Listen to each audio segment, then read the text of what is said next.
Okay, bismillah. Saga 11 hari bulan pukul 4 saya ada nampak satu breakout. So tapi saya tak entry lah sebab dia baru reversal. Tapi ini 7.5 esoknya dia dah flash 100%, tapi saya anggap bukan rezeki dan kat sini dia terus down lah.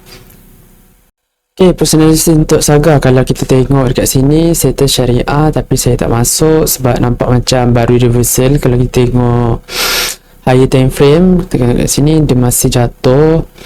Kalau tengok 1 hour nampak macam nice, cuma saya tak masuk lah. Breakout pun nampak macam very strong, 10% lah. Kalau kita tarik stop loss dalam 11% kat sini kan. So kalau kita tarik stop loss kat sini, lepas tu dia terus fly lah. Kalau saya tadi pukul berapa kita perasan? Dalam pukul petang kan, pukul 4. So pukul 4 petang dia terus, pukul 5 tu dia terus fly. Kalau tak sempat memang kena cari entry yang betul lah, tepat. Dan lepas tu dia terus jalan. Ini sampai esoknya, ini 11. Oh, 2 hari lah. 2 hari dia jalan.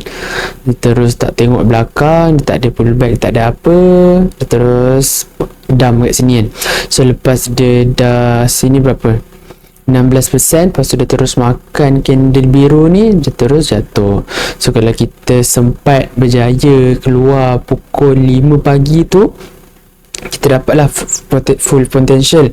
Tapi kalau kita letak trailing dan kita perasan baru dia ada sini kan, candle kat sini kan. So kalau candle kat sini strong, kat sini pun nampak macam very high candle, strong volume, strong candle.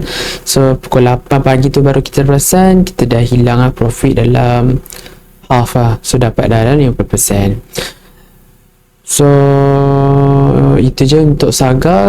Macam mana kita nak dapat full potential kalau dia dah pump sampai pagi pun dia pump kan.